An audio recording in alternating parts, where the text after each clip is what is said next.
One of the defining themes of Dragon Ball is the meaning of power, specifically whether power is made or simply natural. As Goku and Piccolo approach Raditz, there is a short scene that demonstrates the ideology that the antagonists of both the Saiyan and Frieza sagas have regarding one of Dragon Ball's most famous concepts, power levels.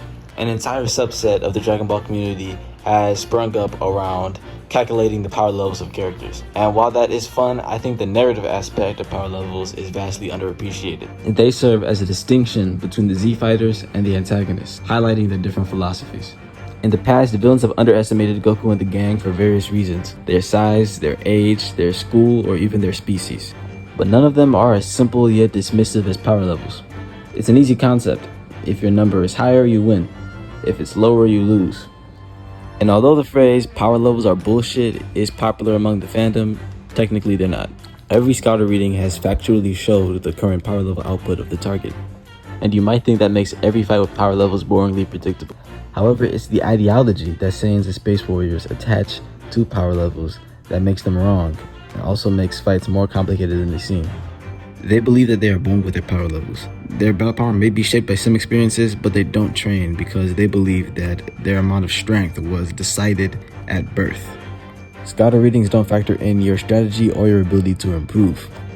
They believe if your number is lower, you are weaker and thus will lose any given confrontation with someone with a bigger power level. Of course, we the audience, having watched the original Dragon Ball, know that's ridiculous. People can change and improve, and the winner of any given fight can't be decided by a machine. But Goku and Piccolo have to prove that. While Goku and Piccolo are discussing how to get around Raditz's Scouter, Raditz himself gets a shocking reading, a power level of 710 from Gohan, higher than Goku or Piccolo. Raditz brushes it off, believing that the Scouter must be broken. But then, a moment later, Raditz picks up two readings identical to both Goku and Piccolo, headed right for him. But he concludes again that his Scouter must be broken, since there's no way that Kakarot would be stupid enough to challenge him again. But then, they arrive.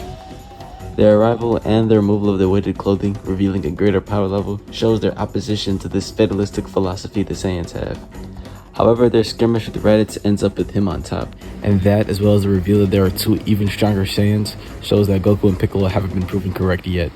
As the fight progresses, it becomes clear the change occurring in Dragon Ball's fights, specifically in the role that the protagonist plays having been shifted.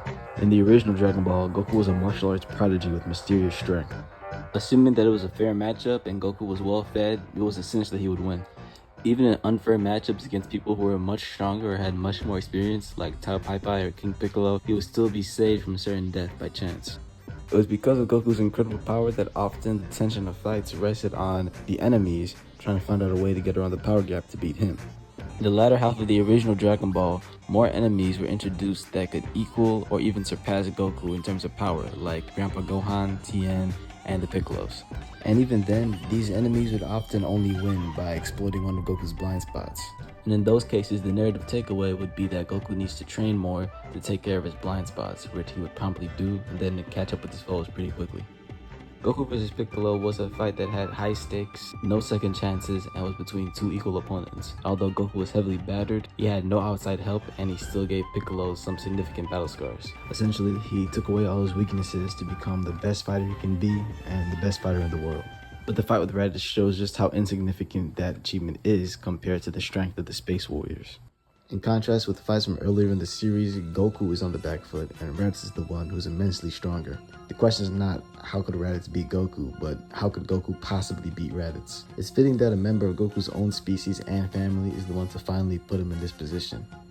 An example of this shift is when Piccolo loses his arm shortly after this fight begins, in contrast to when he last lost his arm in the final act of his fight against Goku. So the question is, if you removed all your weaknesses, you trained to your absolute limit, you're the best you can possibly be, and you're still not good enough, what do you do then?